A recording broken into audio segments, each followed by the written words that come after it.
Olá, jovem! Eu sou Gabs Ferreira e esse é o Carreira Sem Fronteiras. Tudo pronto para a aventura de hoje? O nosso convidado de hoje é um engenheiro elétrico de Belo Horizonte que sempre trabalhou com projetos grandes industriais e passou pela GE, trabalhou com projetos para o Canadá de empresas baseadas em Belo Horizonte. Ele acabou tendo uma experiência internacional antes de ir para o Reino Unido, que é onde ele está hoje. Fez intercâmbio na Alemanha, morou 6 meses na China e depois no México. E essas experiências foram meio que o gatilho para ele buscar essa oportunidade fora do Brasil. Na verdade, buscaram ele. Um headhunter apareceu no LinkedIn oferecendo essa oportunidade para o Reino Unido e depois de um processo longo ele conseguiu imigrar para lá. Ele tem um ponto de vista bem diferente com relação à vida lá no Reino Unido, porque ele foi para lá num período de pandemia e ele não está num grande centro como Londres, está numa cidade menor. Vamos lá então ver o que ele tem de legal para contar pra gente.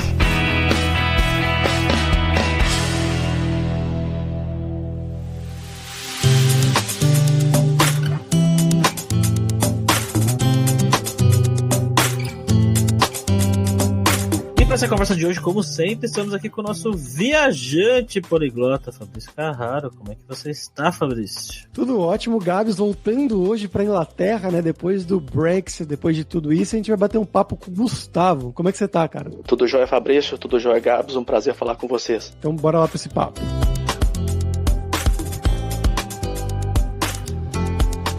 Bom, galera, como sempre, só o nosso jabazinho inicial aqui, que o podcast Carreira Sem Fronteiras é oferecido pela Alura Língua, cursos online de idiomas, que eu, Fabrício Carraro, ajudei a desenvolver com métodos que eu utilizei e utilizo para aprender idiomas como francês, italiano, russo, polonês, grego, alemão e assim por diante. E lembre-se que o ouvinte do Carreira Sem Fronteiras tem 10% de desconto em todos os planos, para você estudar todos os níveis de inglês e espanhol com a gente pelo mesmo valor. Então vai lá em aluralingua.com.br/promoção/carreira e começa a estudar com a gente hoje mesmo.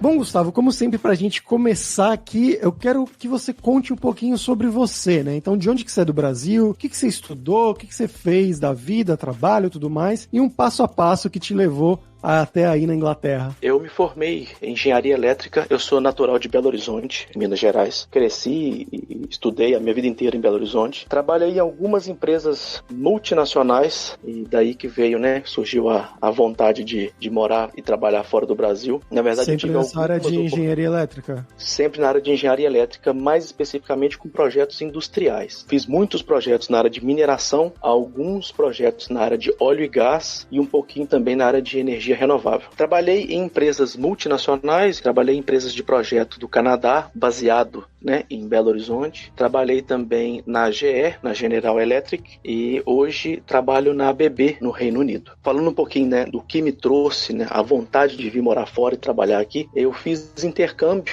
em 2008, na época de faculdade ainda. Então eu estudei 6 meses na Alemanha, engenharia de microsistemas, e na época que eu trabalhei na General Electric, eu tive a oportunidade de morar 6 meses na China e depois 5 meses no México. Toma aquele gostinho de trabalhar, né, fora, né, ter essa diferença, né, essa troca de cultura com pessoas e culturas completamente diferentes da cultura brasileira, mas ainda faltava aquele passo de trabalhar efetivamente com uma empresa estrangeira fora, né, porque apesar de eu ter trabalhado fora pela GE, eu não era contratado pela GE de fora, eu era contratado pela GE Brasil. Então surgiu esse convite para vir aqui para a ABB através de um contato de um headhunter no LinkedIn. Isso foi final de 2019, final de 2018, por volta de outubro, e após algumas rodadas de entrevistas para alinhamento de perfil, então eu fiz algumas entrevistas com esse headhunter, umas 2 ou 3 entrevistas com ele, depois passei para a fase da conversa com a ABB em si, então foram mais umas 2 ou 3 entrevistas com eles, entrevistas com RH, entrevistas com o time técnico aqui, né, com o gerente técnico da área, e apesar de eu ter iniciado,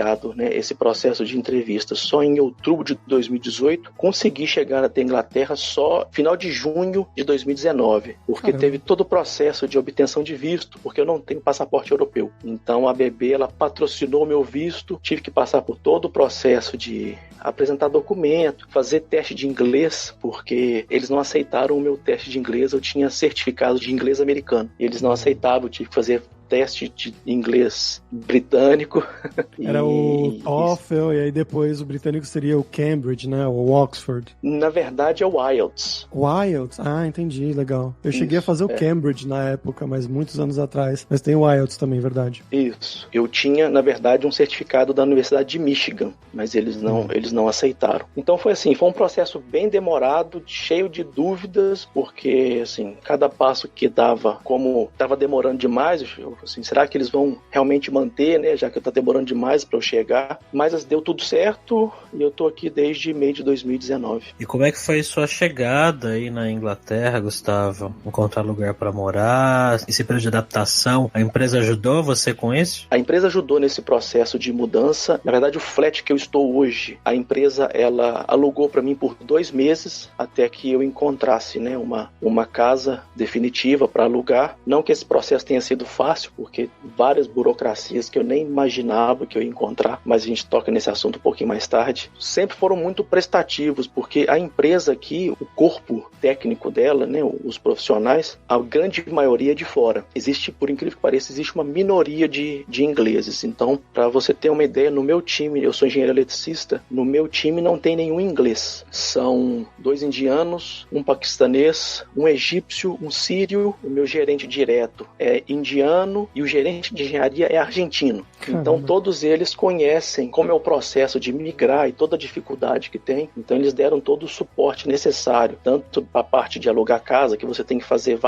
cumprir vários requisitos de verificação de crédito e conversar com a imobiliária e tudo mais. Eles deram um apoio bem grande, né, nessa parte, e também na parte de paciência, porque muitas vezes eu tinha que sair no meio do expediente para resolver alguma coisa e eles foram bem prestativos, bem atenciosos nessa parte. Além disso, eu aluguei a casa, mas a casa estava vazia, então eu tive que comprar todos os móveis e eu tive eu mesmo que mobiliar a casa aqui, que foi outro desafio, porque tinha que ficar gerenciando entrega e montar os móveis. Foi um mês assim bem cheio de atividades. Além daquela paulada inicial, né, que você paga aluguel, paga às vezes seguro do aluguel, e aí ainda comprar todos os móveis eletrodomésticos deve ser uma pauladinha, né? Nesse ponto, assim, eu tive o apoio da empresa, que quando eu vim para a Inglaterra, eles me deram uma quantia de relocation. Então eu usei uma parte desse relocation para tanto alugar a casa, pagar o calção que eles pedem e também comprar os móveis. E para que cidade você foi, cara, morar? A cidade se chama St. Neots. É uma cidade muito pequena, que fica mais ou menos 20 milhas de Cambridge. Só tem transporte de ônibus. Então dá mais ou menos 1 hora de ônibus e fica 1 hora de trem de Londres. Aí a razão de eu ter vindo para essa cidade pequena é porque o escritório da ABB é nessa cidade. A cidade, assim, apesar de ser pequena, é uma cidade com uma estrutura muito boa. Então aqui tem de tudo. Tem cinema, tem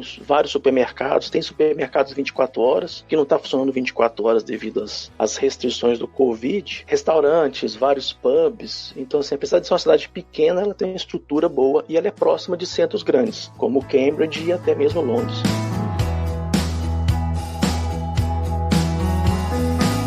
E essas burocracias que você mencionou aqui, você podia explicar um pouco mais? No começo, a sensação que eu tive era mais ou menos como o cachorro correndo atrás do rabo, porque, vamos dar um exemplo, para eu alugar a casa, eu precisava de fazer a verificação de crédito, então eu precisava ter conta em banco, mas para eu abrir a conta em banco, eu precisava de um comprovante de endereço, então assim, era impossível resolver a situação, então eu tive que, graças ao suporte da empresa, eles entraram em contato com o banco, deram uma carta falando que eu era funcionário da empresa, que eu era um funcionário regular e que qualquer problema de crédito podia entrar em contato com a empresa, que eles dariam suporte. Então essa foi a primeira etapa, conseguir abrir a conta no banco para só depois iniciar o processo de aluguel da casa. Fora isso, como eu não tenho passaporte europeu, eu tive que fazer um registro na polícia. Mas eu achava que ia em qualquer delegacia de polícia e fazer esse registro. Mas não, são delegacias específicas. A primeira tentativa foi na delegacia de polícia aqui da cidade. Não é por causa de crime, não. É porque você tem que só falar, olha, eu sou estrangeiro, vindo do Brasil, dou meus dados do visto e falo, eu vou morar nesse local. Então, qualquer coisa que precisar, você tem que me procurar nesse local. A maioria dos países europeus é assim mesmo. Você tem que se registrar assim que você chega em uma nova cidade. Quando você se muda de casa ou de cidade você tem que se registrar de novo, né? Mudar o seu registro lá exatamente. E eu fui descobrir que eu só conseguia fazer esse registro em Cambridge, após vir aqui na delegacia local. Então são várias coisinhas que, assim,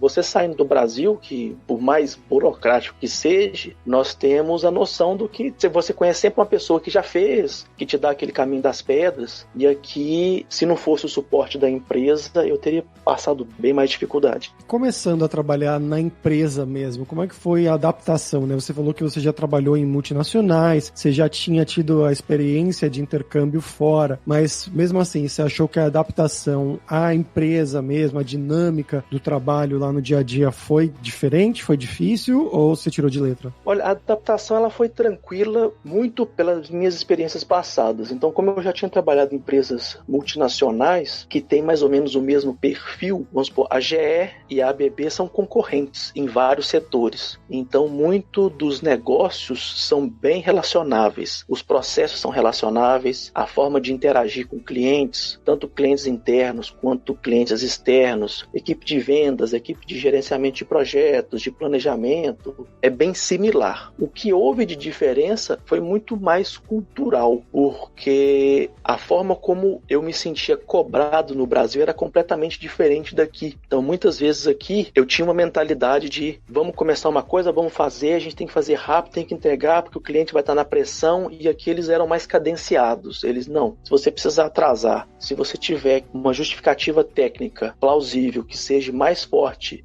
e que justifique o atraso, atrasa sem problema, ninguém vai ficar pegando no seu pé, pode ficar tranquilo. Então, assim, demorou, digamos assim, uns 2 a 3 meses até eu me adaptar essa nova forma de trabalhar. E fora que são, como eu mencionei, meu time é completamente espalhado pelo mundo, né? Apesar de estar todo mundo aqui, mas são pessoas de backgrounds diferentes, de culturas diferentes. Você aprender a como lidar com certas situações, como a pessoa da Índia, por exemplo, que é diferente de como você trata da pessoa da Argentina, que é o meu gerente, que é muito mais próximo, naquele jeito latino de resolver as coisas, que é diferente também de como você trata um egípcio, que tem uma cultura completamente diferente. Então, assim, muitas vezes você tem que raciocinar que, assim, eu não posso chegar fazendo uma piadinha com uma pessoa, eu tenho que entender mais ou menos como que ele aborda certos temas para não cometer gafe. Qual que é o seu trabalho, afinal? Você acabou nem falando especificamente o que você foi contratado para fazer aí. O que a ABB faz aqui, pelo menos na minha cidade, a ABB, apesar de ser uma empresa gigantesca de várias áreas, que vai desde a robótica até cybersecurity, etc., a minha área aqui, ela faz, na verdade, integração de soluções. Então, dando um exemplo bem corriqueiro e fácil de entender, vamos supor que você queira comprar um carro e você toma a decisão e você fala assim, eu quero comprar um carro da Volkswagen. É muito fácil, você vai na concessionária, paga, tira o carro da concessionária, liga e vai embora. O que a gente faz aqui é uma solução ela é desenhada de acordo com os requisitos do cliente. Então, na verdade, o que o cliente fala com a gente é o seguinte, olha, eu gosto da carcaça da Volkswagen, mas eu quero um motor da Fiat, por exemplo. Então, a minha função é pegar todos esses componentes de fabricantes diferentes, que não necessariamente estão ABB, e fazer com que todos esses equipamentos comuniquem entre si, eletricamente, para formar uma solução única. Então, vamos fazer um passo a passo. A gente recebe do cliente um projeto elétrico. A ABB aqui, o foco dela é óleo e gás. Então, nós recebemos esse projeto do cliente. Esse projeto vai ter requisitos de vários equipamentos diferentes, desde transformadores, painéis elétricos, UPS, inversores de frequência, etc.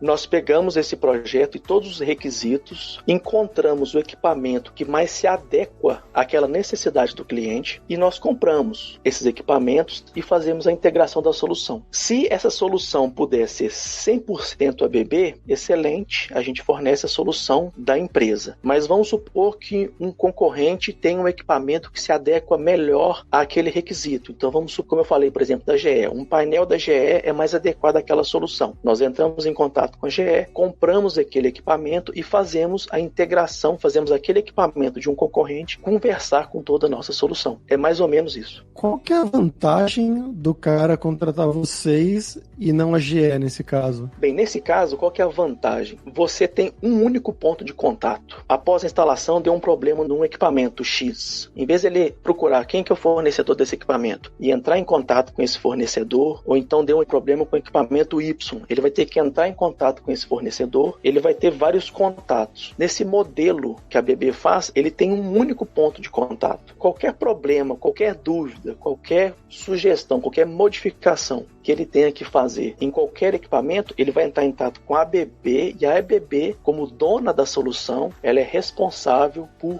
entrar em contato com esses vários fornecedores diferentes e implementar aquela mudança, ou aquela sugestão, ou resolver aquele problema. Американская фирма Transceptor Technology приступила к производству компьютеров «Персональный спутник». Vamos para o nosso momento viajante poliglota com o Fabrício Carraro. O que você tem pra gente aí hoje, Fabrício? Então, Gabs, eu queria trazer hoje uma pessoa que ela é bem famosa atualmente, né? Tá realmente chegando ao estrelato nesses últimos anos aí. É uma atriz e também ela é uma escritora inglesa, que é a Phoebe Waller-Bridge. Esse nome te diz alguma coisa, Gabs? Não.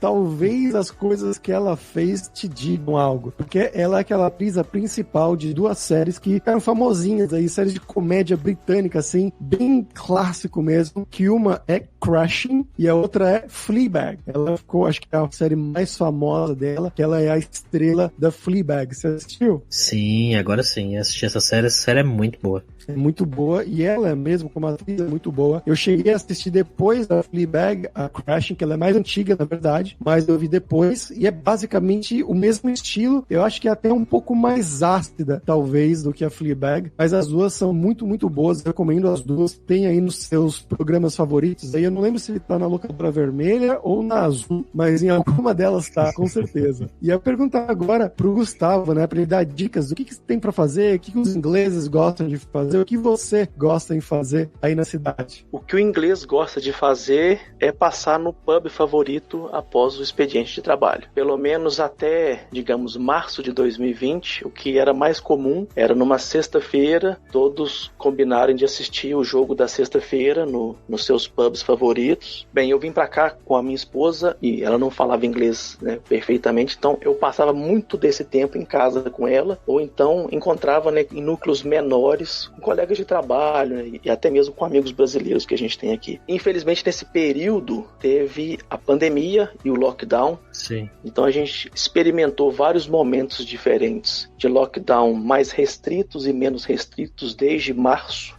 Então, digamos que assim, quase que 1 ano e meio que a gente fica mais dentro de casa do que fora. Agora que começou a abrir um pouco com o ritmo aqui da vacinação que está bem avançada, mas mesmo assim a gente decidiu ficar mais em casa mesmo até tomar as 2 doses da vacina. Quando que você foi de 2019, é mesmo? Que mês? Eu cheguei em julho de 2019. Pô, não deu então nem um ano. Eu não cheguei a pegar 1 ano de vida, digamos assim, né, no velho normal, antes de pandemia. Acabou que eu acabei aproveitando bastante, porque quando eu cheguei, eu tirei 1 semana em outubro para ir para a França, então eu fiquei 1 semana em Paris, e eu recebi também a visita dos meus pais no Natal de 2019, e posteriormente o meu irmão veio e ficou 1 semana comigo aqui em fevereiro, que foi o momento que eu pude ter um pouco de vida normal pré-pandemia, que foi quando eu viajei. Então eu cheguei a visitar bastante cidades aqui na Inglaterra, né?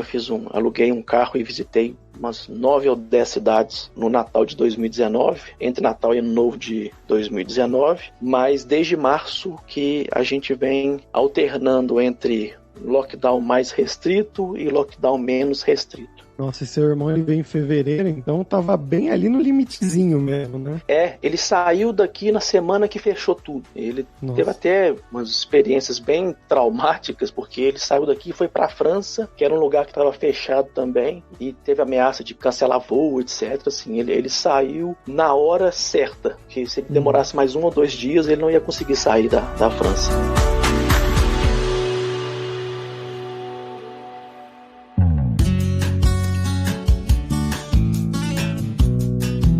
Mas agora você falou, já tá meio que voltando ao normal, né? Sim, tem 1 mês mais ou menos que as coisas têm voltado ao normal. Eles foram abrindo de forma gradativa, vamos falar, até março ali tava um lockdown bem restrito, aí depois eles foram ampliando para você poder encontrar 6 pessoas fora de casa, depois abriram para restaurante servir do lado de fora, e aí agora tem umas 3 ou 4 semanas que já tá bem mais aberto. Agora sim, é vida normal, então você praticamente não precisa usar máscara em lugar nenhum, quer dizer, não é mais mais obrigatório. Você usa se você quiser. Eu tenho usado porque eu não tomei a segunda dose da vacina ainda, então até mais como uma medida de segurança para mim, eu vou continuar mantendo. E já começou a ver, os pubs estão cheios de novo. Nesse final de semana teve uma competição de caiaque aqui na cidade. Eu acho que eles estavam fazendo um esquenta para as Olimpíadas. Já tá vida normal já. Aqui, caiaque já é meio que um isolamento social por si só, né? Agora no verão, chega a ser triste, que o verão é quando as coisas começam a acontecer. No inverno é impossível sair de casa, porque é muito frio e escurece muito cedo. Em dezembro, janeiro, se escurece 4 horas da tarde, já está escuro.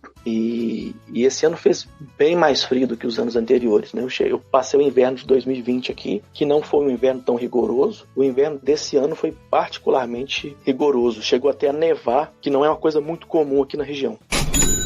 Bom, Gustavo, agora vamos falar sobre dinheiro, cara. Eu queria que você contasse um pouco pra gente o custo de vida aí na cidade que você vive, comparado com o Brasil. Custo de vida geral da Inglaterra, eu diria que é um custo de vida alto. Esse custo de vida alto é muito puxado pelo aluguel. O aluguel é algo bem alto. Então, tudo que é relacionado à casa. Então, tanto o aluguel como o imposto, que é equivalente ao nosso IPTU, que é bastante alto. Itens de supermercado, eles têm uma... Se você gostar de carne vermelha, a carne vermelha ela é um pouco mais cara. Frango e porco, nem tanto. E itens de verdura também, verdura, legumes, frutas, é caro. Mas, por exemplo, algo que minha esposa adora, que produtos de beleza é algo que ela fala que é muito barato. Não conheço todos, nem a função de cada um do que ela tem. Mas cremes, coisas para os olhos, etc. Ela diz que é muito barato. E eletrônicos eu acho que é mais barato comparando ao Brasil. Mas o que pesa aqui realmente é o custo de aluguel, que dependendo da região que você está, a minha cidade aqui, apesar de ser uma cidade pequena, ela tem uma certa proximidade a Londres. Então é muito comum que as pessoas morem aqui e fazem esse trânsito todo dia de trem, que é 1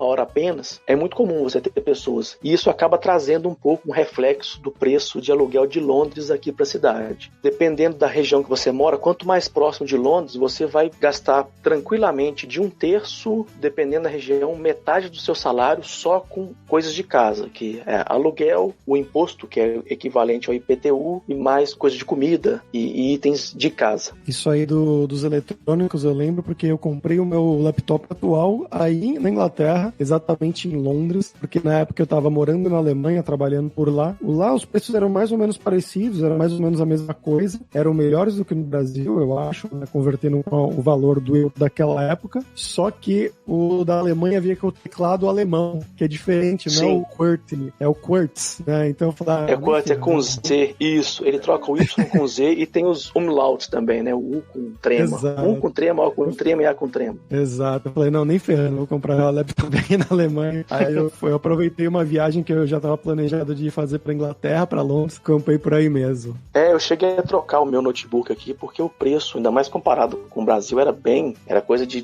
40% mais barato. Bom, Gustavo, então pra gente terminar aqui, agora é a hora do perrengue, que é quando a gente pede pros nossos convidados contarem histórias engraçadas, gafes, micos, coisas que tem acontecido nesse tempo todo seu aí na Inglaterra. Bem, entre perrengues maiores e perrengues menores, eu vou selecionar um aqui, que é um perrengue que eu nunca imaginei que eu ia ter, que foi um perrengue com lixo. Aqui, na maioria dos países da Europa, você separa o seu lixo por categorias. Então, aqui na Inglaterra, você separa o seu lixo entre lixo reciclável, lixo não reciclável e lixo orgânico. E como eu disse anteriormente, eu mobiliei a minha casa inteira aqui. Então eu fiz a compra de todos os móveis. Você vai imaginar que esses móveis, você monta eles todos. E eles vêm todos em caixa de papelão. Então após mobiliar a casa, eu tinha uma pilha de mais ou menos 1,5 metro de papelão no fundo da minha casa. E eu entrei em contato com a coleta de lixo e perguntei o que eu faço com isso, porque a lata de lixo não comportava todo aquele lixo. Eles chegaram a me explicar que não só você colocar do lado de fora no dia da coleta, que o pessoal vai coletar. Para minha surpresa, eles não coletaram. Eles alegaram que o lixo estava contaminado com algum tipo de lixo não reciclável. Eu tive que trazer de novo o lixo para dentro de casa e eu demorei pelo menos uns 3 meses para me livrar desse lixo. Toda vez que eu entrava em contato, algumas pessoas falavam que eu tinha que agendar ou então que eu tinha que levar o lixo eu mesmo para o centro de reciclagem, e eu decidi não ter carro aqui. Eu decidi que eu ia fazer tudo a pé, porque é uma cidade pequena, então com 20 minutos você está onde você precisa precisa estar. Mas assim, depois de tanto tempo de tentativa e erro e picotando lixo para colocar dentro da lata de lixo, para ir no caminhão,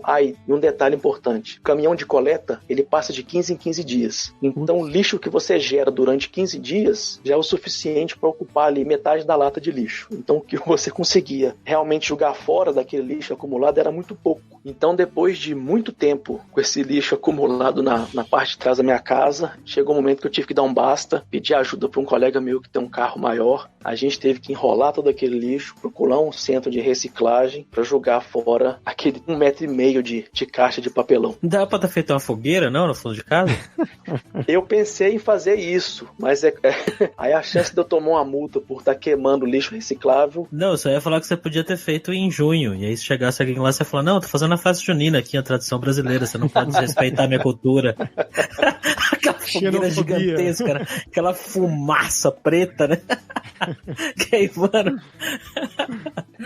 Mas aqui eles, essa parte de lixo, eles são muito, muito rigorosos. Então, foi até engraçado que eu cheguei a pensar em coisas alternativas, do tipo assim, eu deixo na rua e vejo o que dá. Mas aí foi até engraçado que na semana eu li uma notícia de um senhor que tinha colocado um lixo errado na lata errada. E ele recebeu uma multa assim de 200 libras, Caramba. Que é um valor assim significativo. Eu falei assim, não, é melhor fazer dentro da regra mesmo, porque ficar tomando uma multa dessa aí não vai ser legal, não. Tem câmera na lata do lixo? Pelo que eu entendi, tem uma câmera no caminhão. Então eles se identificam na hora da descarga ali, né? Na hora que o lixo cai, tem o número da casa na frente da lata de lixo. Eles identificam exatamente o que tá caindo e que casa que é. Então não é uma lata de lixo assim geral pra população, é pra você mesmo. Não, cada casa tem as suas 3 latinhas de lixo, né? A não ser que seja, vamos supor, um condomínio de prédios. Aí o condomínio ele tem a área separada pro lixo de todo mundo. Mas é da mesma forma, se alguém colocar o lixo errado no local errado, o condomínio toma multa. Então o condomínio tem que buscar saber quem que foi a pessoa que colocou o lixo errado para transferir a multa para aquela pessoa. Caraca. Bom, o pessoal que vai morar na Inglaterra aí já fica esperto. A gente teve um outro perrengue também de um convidado do Japão, acho que foi o Fernando, né? Quase foi agredido pelos japoneses lá, porque jogou o lixo errado.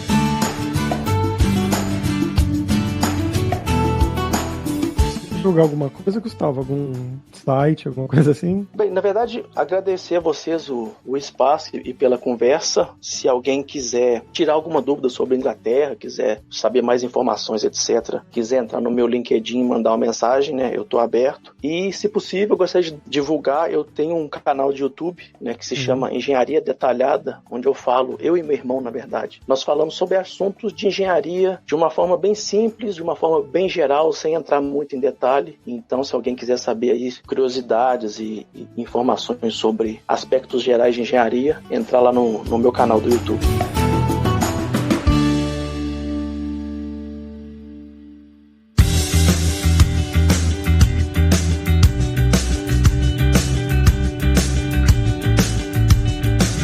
Pessoal, por hoje é isso. Thank you very much pela sua audiência. E se você gosta do Carreira Sem Fronteiras, recomende para 5 amigos. Dá 5 estrelas no iTunes para a nossa comunidade crescer sempre cada vez mais. E não deixe de conhecer a Lura Língua para você reforçar o seu inglês e o seu espanhol e dar aquela força, tanto no seu currículo quanto na sua vida profissional. Algo que o Gustavo destacou muito bem, né? De como ele precisou do inglês. Claro, para você fazer entrevista, para você trabalhar lá na Inglaterra. A esposa dele também precisou aprender o inglês para se virar ali no dia a dia. E só lembrando que o ouvinte do Carreira Sem Fronteiras tem 10% de desconto em todos os planos. Então vai lá em aluralingua.com.br/promoção/carreira e começa a estudar com a gente hoje mesmo. Além também, é claro, da alura.com.br, que tem mais de 1.200 cursos de tecnologia, tanto nas áreas de programação, marketing, design, business, soft skills, cursos de como você criar o seu currículo em inglês ou em espanhol para mandar pro exterior. Então com certeza vai ter o curso para você. Então pessoal, até a próxima quarta-feira com uma nova aventura em um novo país. Tchau, tchau!